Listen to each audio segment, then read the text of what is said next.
What's going on, everyone? Welcome back. In today's video, I'm going to show you how to kit bash a ultimate FDM miniature. I am so proud of this one right here.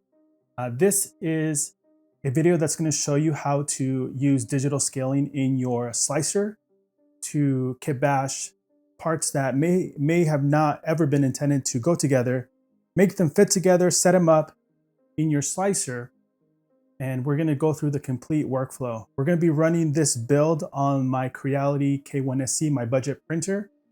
Now, before we jump into the slicer, I want to give a quick update following my last video. If you saw the layer height comparison video, you might remember that the vertical box prints had some slightly off corners, the edges there. I live in a super dry climate, and so this is actually the first time that I've ever used a filament dryer. So I plan to do some more tests like that. I think I'm going to purposely try to create an environment inside a box to increase the humidity over time on a roll, run some prints, and then run it again. But right off the bat, J1 filament dryer here worked absolutely amazing. Hit the power button in the back, and with one button, set it to the PLA profile, and I'll let it run for 6 hours. It was super easy, and I ran a few test prints afterwards, and it's completely solved those edge issues. Thank you for Jayo for sending that out. I'll have a link in the description for that if you're interested in a dryer. Back to the setup. I decided to skip the Orca Slicer for the initial phase because in that slicer, whenever you try to orientate objects on the build plate, when you move them around, you move them up, the default is that it always tries to drop it straight onto the plate.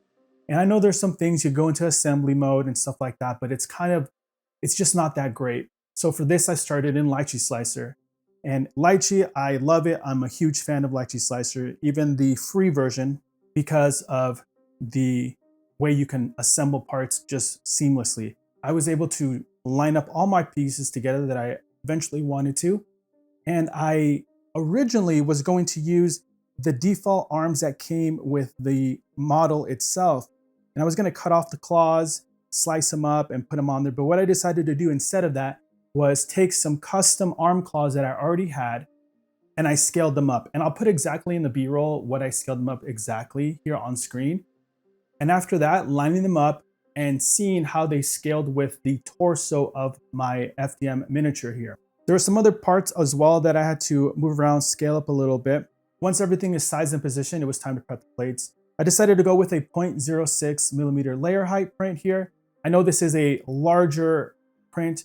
However, I am just on the boat of, if you are going to want something done with a decent amount of quality, I prefer sticking with that 0.06 for the time and the quality. If you need something faster, then go with a larger layer height. We're also using the 0.2 millimeter nozzle. Again, if you want to get this done quickly, just switch to a 0.4 millimeter nozzle and go with a 0.08 layer height or 0.10 layer height.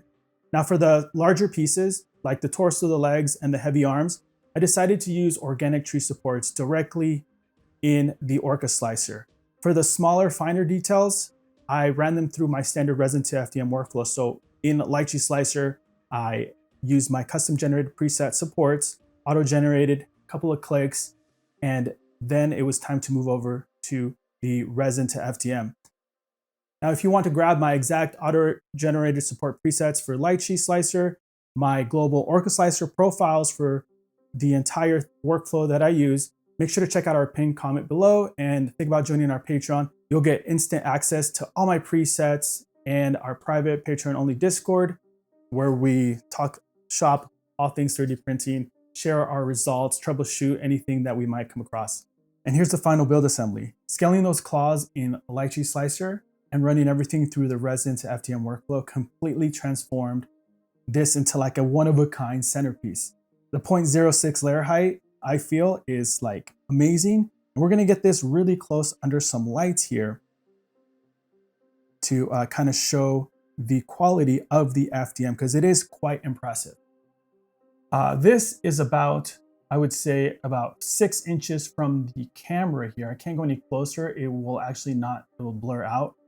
But you can see here definitely like on the claws how just smooth they are. And this is under direct light here. You can see a little bit of the layering lines here, right?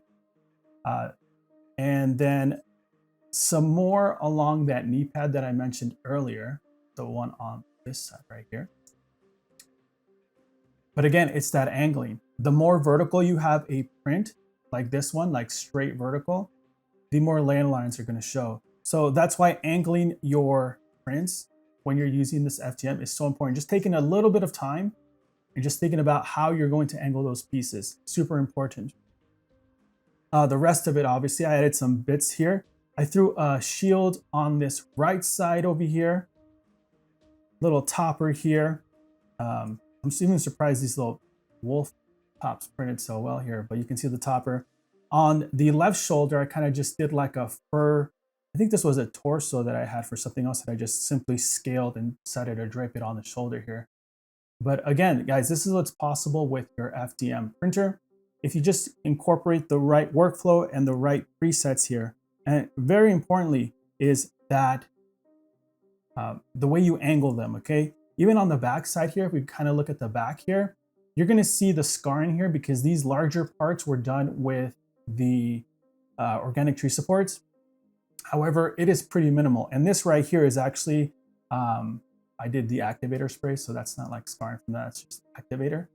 But you can see here, we supported the pieces in parts where the scarring from those organic tree supports was going to be on the bottom.